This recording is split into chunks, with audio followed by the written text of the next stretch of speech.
Homicide rates. As you can see, the United States blows everything out of the water when it comes to homicide rates. And obviously, if you look at the regression trend, homicide rates are naturally more common in unequal societies. In fact, violence itself is probably the most established attribute of social inequality over any of the things that we're talking about in these examples. James Gilligan, who was a prison psychiatrist for 25 years, and he is currently director for the Center for Study of Violence at Harvard University, had this to say about his experience dealing with violent criminals to the extensive length that he has. The prison inmates I work with have told me repeatedly, when I asked them why they have assaulted someone, that it was because he disrespected me. The word disrespect is central in the vocabulary, moral value system, and psychodynamics of these chronically violent men.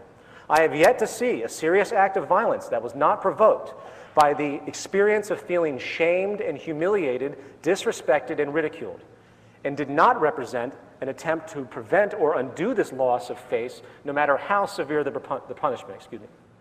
For we misunderstand these men at our peril if we do not realize they mean it literally when they say they would rather kill or mutilate others, be killed, than live without pride, dignity, and self-respect. They literally prefer death to dishonor. It's really easy to see how class relationships, and hence income inequality, can translate into feelings of humiliation, loss of control, disrespect, and ridicule. You know, when someone loses their job, it's often demoralizing. They say, oh, my husband's unemployed, and it's this demoralizing thing, oh, he's unemployed. After all, the very nature of class is hierarchical. In other words, the upper class really looks down upon the lower class, historically speaking. And to be looked down upon is essentially humiliating. Therefore, it should be no surprise why the United States has the largest number of homicides in the world, given its extreme income inequality. And this leads us to rates of imprisonment. The trend is very acute as well. Obviously, as we can see, imprisonment rates are much higher in unequal countries. The more unequal the country, the more people in prison. However, what is interesting about this reality is that it doesn't just relate to rates of crime, which of course is more prevalent in unequal societies, but it also has to do with the punitive attitudes toward the so-called criminal elements of society. In other words, the more unequal the society, the harsher the punishments are for a given offense. And hence, more people are put into prison for longer periods of time than they are in more equal countries. Since 1984, the state of California has built 1 new school and 20 new prisons. As an aside, for those out there who think the prison system might serve some therapeutic rehabilitation role in the modification of human beings and human behavior, I would like to refer back once again to our prison psychiatrist James Gilligan for his perspective. He states, the most effective way to turn a nonviolent person into a violent one is to send him to prison. The criminal justice and penal systems have been operating under a huge mistake, namely the belief that punishment will deter, prevent, or inhibit violence, when in fact it is the most powerful stimulant of violence we have yet discovered. Now, here's a very interesting one, social mobility. Social mobility has to do with the class relationship that you have upon your birth and how easy it is for you to move up out of that class or lower than that class during your life. In other words, if you're born into poverty, how much of a possibility do you have to become wealthy? Well, as you can see by this chart, the United States, home of the American dream, has the lowest mobility rate of all the countries in the sample set. There are very high odds that if you're born into poverty, you will stay in poverty. Likewise, if you were born into great wealth, you will stay wealthy most likely for the rest of your life. And if you think about it, it's really a form of class segregation. This reality can be blamed in part on the very mechanisms of our financial system, which keeps the lower classes poor and the upper classes rich deliberately. As a quick example of this, which I've stated before, but I think it's a very important example, If you have $1 million and you put it into a CD at a bank at 5% interest, you're going to generate $50,000 a year simply for that deposit. You are making money off of money itself, paper made on paper, nothing more, no invention, no contribution to society, nothing. That being denoted, if you are a lower to middle class person who is limited in funds, which must get an interest-based loan like most people to buy their home or use credit cards, then you are paying interest to the bank, which the bank is then using, in theory, to pay the person's return with the 5% CD. Not only is this equation outrageously offensive due to the use of interest to steal from the poor and give to the rich, but it also perpetuates class stratification by its very design, keeping the lower classes poor under the constant burden of debt while keeping the upper classes rich with the means to turn excess money magically into more money with zero labor or social contribution.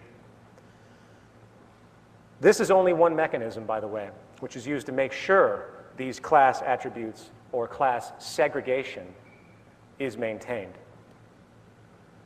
Infant mortality, very simply, more high in unequal countries than less unequal countries. Obesity, naturally, higher in more unequal countries. Teenage birth rates, higher in more unequal countries.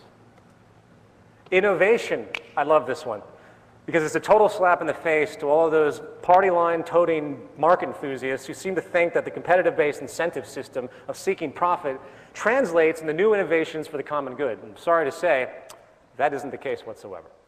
Using the measure of patents per million, Finland, Sweden, and Ireland trump the United States when it comes to invention. And finally, let's take a look at an aggregate summation that was compiled of the many points that we have just examined. This chart shows life expectancy, math, literacy, infant mortality, homicides, imprisonment, teenage births, trust, obesity, mental illness, drugs, alcohol use, and social mobility.